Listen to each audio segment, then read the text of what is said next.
This ain't the Garden of Eden, and Stephanie's getting no love. Remember when she compared the 9/11 attacks to the steroid trials? Whoa, whoa, what the fuck was she thinking? Because this ain't the Garden of Eden, there ain't no angels above. And wrestling sure ain't what it used to be. And this ain't the wrestling we love. Oh boy. I'm John Rickman with my review of WWE Raw from MSG, Madison Square Garden. Surprise, motherfuckers. One more round of Raw reviews. Well, pretty much this one. Possibly the Raw after Mania 42. Depends on how that event goes and how I feel at that point. For those that did see, I did post another channel update video that I am going to be taking a sabbatical pretty soon. That being said, at least until Mania, I'll be doing occasional content. And I decided to review this after watching a particularly bad mockumentary found footage movie called Hunting Matthew Nichols. They should have tried hunting for a better script. Speaking of scripts, somebody needs to flip the script. Possibly flip the script makers on their goddamn heads and get new ones. Maybe have less writers and let those writers go to Hollywood where they actually could, have their fancy ideas, because boy oh boy, they've had to pivot on a lot of things when it comes to WrestleMania.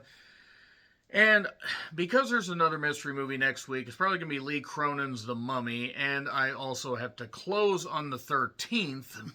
I've decided I'll just do Mania predictions that Tuesday. I am going to be going to that Dynamite and Collision double taping in Everett on the 15th, and then we roll into WrestleMania weekend. So, yeah, let's roll on into this show. 4 matches on a 2.5 hour show. I will say that the crowd was into some of it, but boy, the match placement had me wondering.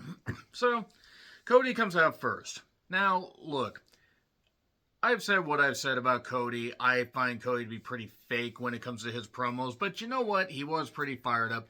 Stephanie McMahon coming out in the garden, the house that her grandfather and her father helped, grow and keep. Her father, the dirty pervert. Stephanie, who has never earned a goddamn thing that she has gotten from professional wrestling. I will continue to say that. And also, again, the aforementioned comments comparing the 9/11 attacks where 3,000 plus people died and multiple more were affected with numerous health issues. She compares that to what the government tried to do to her family in the steroid trials. And she knew better, so fuck her. I don't goddamn care. She mentions Andre because Andre the Giant apparently was her friend. I don't know if he was or not, but good goddamn Christ, she's insufferable. She was gifted a place in this company and never fucking deserved it. Name one good thing that Stephanie has done creatively. She didn't invent women's wrestling. She finally took a beating at the hands of Ronda Rousey at WrestleMania 34, well past the point where anybody wanted to see her, get her comeuppance. But anyway, you are not your father. This is a weird episode of Maury Povich is what I wrote down. But she says that Cody doesn't know Randy Orton, but Randy doesn't know, or Cody doesn't know Randy. It's like Scotty doesn't know. But he knows his vileness. Boy, those S's were fighting Cody right there, if you get it. And he says, you're right. I'm not my father, but Stephanie McMahon, with all due respect, you're not yours either. Nope. No, I'm going to leave that one alone. I'm going to just, leave the defecation of character over there. So she slaps him because they have no original ideas. And then Cody says, I've got 2 words for you. Thank you. The crowd said suck it. The crowd is starting to really boo Cody. Who has Randy been talking to on the phone? Who cares? I mean, really, what are they going to do? Who could they possibly trot out that could be beneficial? People might be saying Ric Flair. What is Ric Flair going to do for Randy Orton at this stage of his career when he looks like a California raisin? And somebody said, it could possibly be Vince. Oh, yeah, that'll go over well with the shareholders. Okay, so that segment's done. Apparently, I Show Speed, who Apparently hasn't really done anything stupid. I don't really see the big appeal of him, but he is friends with Logan Paul, so his decision making isn't all that great. Apparently he was cursed by Danhausen, and he's been having issues. LA Knight's going to be on commentary for the next match. And then Pierce says to Danhausen, aren't you supposed to disappear? So they're playing around with it. I'll say this, he's as over as he's ever been, at least on a big stage. Okay, whoever made the Usos theme needs to be fired immediately from every form of music making ever again. The Usos took on Logan in Theory. What remains of the Vision? The Vision is basically 2200. They pretty much need really thick glasses. I'm a nerd. So am I. So it's a tag title street fight. LA Knight on commentary. He stumbled a bit, and I like LA Knight, and he did slip on the rope. Whatever. It is what it is. I could constantly make fun of people botching, but they're all human. Apparently Logan's mother was in the front row, so fuck her for not getting rid of Logan and Jake. I don't care that they've made millions. This goddamn evil douchebag gave birth to them, so she's just as bad as them, so fuck her. If she was any kind of mother, she would have disowned her son for what he did in that Japanese forest, but no. Aisho Speed gets brought in. He gets blotted all over. Something got blotted. Like, trash cans and the table getting blotted all over the ring. Like logos for Slim Jim getting blotted all over this thing. So yeah, Aisho Speed got brought in. He looks like he's actually tried to put on some kind of size. He doesn't look nearly as minute as he did when Braun speared the hell out of him in that Rumble. And then he accidentally hit LA Knight with the brass knucks that do look like brass knucks, so we'll call them brass knucks. Thank you, Wrestling Bios. And there were you fucked up chants, and then one punch, and I think Theory covered Jimmy. I don't know, and I don't really care. So yeah, the Usos not only have a terrible theme, they no longer have the tag titles. And it's a 6-man at Mania. I think that's pretty obvious. This Mania card is a mess so far. Roman and Punk recaps. Who did Punk beat at Survivor Series 2011? It was Del Rio, by the way, just in case you're wondering. So, Liv Morgan comes out and basically what amounts to a belt instead of shortstop. Thinking about it, Kier. Haven't done these in a while. You're still thinking about it. Stop it, Kier. Get some help. Poor Kier. Great guy. Have to keep doing this. Have to keep the bid up at least for another couple shows. What's wrong with you, Kier? What's wrong with you, Kier? Nobody was thinking about Liv barely wearing anything. Stop it. Actually, Kier is a really good guy. Just have to do that. So, I will say this much about the Liv Stephanie storyline. It is reeking, or it is invoking, rather. It reeks of Triple H and Booker T, if you know what I mean. The Someone Like You ass storyline. My goodness, Stephanie Vacour and boy in that bodysuit. Good grief. I think Liv called her mother a bitch. I'm not actually sure. I took 1 year of Spanish. Roxanne is back. That's good. Apparently Roxanne had some kind of mass removed from her back that was benign, but apparently she's been resting and getting back into shape. Healing up and everything. Apparently she hung out with her boyfriend and her dog. I think she had a dog, she said. So good for her. Glad she's back. Oblivion on the chair. Look, I do actually want Liv to beat Stephanie, but the way this storyline's going, it's not a good storyline. And Liv is trying her best. This isn't good material for her. It's not. They're trying to swim against the tide and really make her a hated heel when they're ready to cheer her again. And she could still be the same. Anyway, this Aisho Speed guy is not happy with how all this has occurred. I agree. I'm not happy with how this stuff has occurred. The tag titles don't mean anything. I'll let you decide which ones I mean. Heyman really needs to cut some weight. It is starting to get worrisome. What's also starting to get worrisome is the women's tag team division, because we have had Lash Legend carrying around the desecrated corpse of Nia Jax in matches against the Bellas, and also against Charlotte and Alexa, and those have had fluky finishes. Why is Nia dressed like Nappa? Why is this the best they have for Lash? The match wasn't good when Lash was not in the ring, because Nia is just terrible. She will never be good. And later, the Bellas and Char and Alexa show up, and we get a big old fracas and a DQ. So we're going to four-way at Mania. I mean, again, this is the best they have for Lash. I just don't get it. So, Bork and Oba recaps. Bork is on the gas. So much gas. Whatever, it is what it is. Oba chants. Heyman says Brock's now dressed to fight. And Brock takes the mic from him and says, Oba, enough, Oba, get your ass out here right now. So Pierce comes out with security. Here's Oba. He tosses a bunch of security around. Good goddamn Christ, that one guy took that toss and landed on his back. God, I hope he's okay. Pierce got shoved.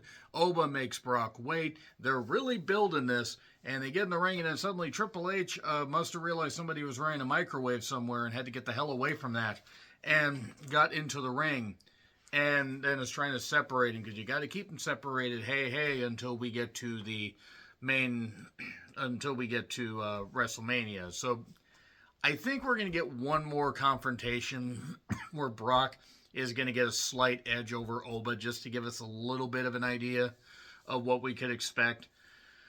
They have built this pretty well, and I don't mind that they use Triple H here for it. Now, yes, Triple H had to get out there for his ego, but at the same time, at least it makes sense in this, instance that they don't want them to fight after Oba has laid him out twice.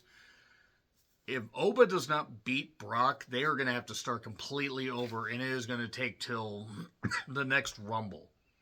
He's got to beat Brock, and I think Brock realizes he's got to beat him. Or Brock realizes Oba's got to beat him. But then again, Triple H may never beat the allegations. Finn did a pre-tape where the Judgment Day was a family, possibly the Manson family. He made a lot of bad decisions. One was thinking he could make a man out of Dom. Apparently, he did not get down to business to defeat the Huns. And they're going to have a match at Mania. So, okay, cool. Penta and Kofi had an IC title match. Xavier, I guess, is hurt. They're teasing Waller having issues with Kofi. Kofi wants Javon in the New Day for some reason. And the match was what it was. We got an announcer table bump. Waller was not quite there for the Destroyer. Granted, we wouldn't want to spike on the floor, but could have looked a little bit better doing that. And even though we got a Trouble in Paradise for 2, we got a Destroyer for 3. Penta retained. And Jackie wanted to know what's next for Penta. Penta basically says the match is set. At least I think that's what he said. He talked to Pierce. It's going to be a ladder match. And then we find out who's in that match later. Heyman doesn't read his emails, evidently. Probably because creditors would come after him, like for ECW. So now he's back in the ring. Pierce cuts him off and says, oh, by the way, Seth is out of jail because Seth got arrested last week in Boston in another garden. And apparently one of my mutuals I talk to occasionally, it's in Massachusetts, said a family member is one of the cops, so good for him. Heyman did mention how he's the last manager standing of the 80s. He's barely standing. And he's the last promoter standing of the 90s, because ECW, the company that he ran into the fucking ground because he's a horrible businessman and owed a bunch of money to people. And so many people ended up basically in horrible shape because of all the shit he asked them to do when he wasn't able to pay them. And I will not forget that. And Paul Heyman, for as great as his mind is a terrible human being.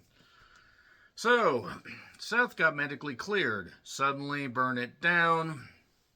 And Seth once again attacks Heyman from behind, hits him with a chair. Heyman falls over like a emaciated turtle that's 200 years old, or a fifth of Zoe. And then Gunther suddenly attacks and chokes him out and beats him up. And you know what? This kind of makes sense because I guess Braun Breaksteiner could not be cleared. To be fair, it's probably a good thing he's not cleared. He can go back on the Raw after Mania. It's all right. He needs to recover, even if it's going to take a bit longer. If it takes till May, hopefully he's going to be healthy. This is a good pivot. Apparently it was supposed to be Gunther versus Ray, but Ray got injured ribs or something. I don't know. Ray might want to think about retiring, possibly at SummerSlam against Dominic. But there we are. So Gunther also was busted open above the eyebrow. And then we get to Io versus Raquel already in the ring. Did the crowd die? Evidently. Raquel is not good. No, she's just not. Later, Asuka and Kairi are arguing at ringside, and Io's trying to get Kairi to see the light. And Io ends up diving on Asuka. Never mind. And then Raquel won, and nobody gave a fuck, including the people in the back. So, ladder match participants are Penta, Dragon Lee, Javon Evans, Rusev, and JD. That's a choice. What happened to Sheamus? Is Sheamus hurt? Cena is hosting WrestleMania 42 because they need to boost ticket sales. You know they could boost ticket sales by actually lowering the price. TKO won't, and then they'll wonder why they're just running half houses, but nevertheless. Roman entrance. So Roman makes his entrance. We have 11 minutes left. By the time he picks up the mic to even talk, 6 minutes are left. So Punk, his music hits. He's taping up his hands. Feels like we've seen this before, but runs down. We get a brawl. Agents. Petey Williams gets speared. Poor Petey. GTS to Roman. Powerbomb through the table to Roman. And Punk being a little bit snide towards Roman as we go into Mania. What do you mean? We still have 2 more weeks. Like, the problem of having it in the middle of April, it really should be this weekend. Like, it really should be. And the fact that it isn't, it's a major mistake. Like, they're stretching it. It just feels like everything's culminated as much as it can. To a point. But whatever. That being said, this is probably the last Raw review I'm going to do before WrestleMania happens. I'm going to do the one, maybe do the one rather after WrestleMania. It depends how it is. Depends if I have a mystery movie. But yeah, my time of fully reviewing wrestling is coming to an end, folks. But you know what? It was fun to cover this, especially considering so many better shows took place at Madison Square Garden. Pay-per-views and television programs and whatever. Maybe AEW can run Madison Square Garden at some point. That being said, let me know your thoughts in the comments. Like, share, subscribe. Twitter, Letterboxd, Blue Sky handles in the description. I'm John Ritland. And until we see what happens at WrestleMania in about 2-3 weeks, happy trails to you.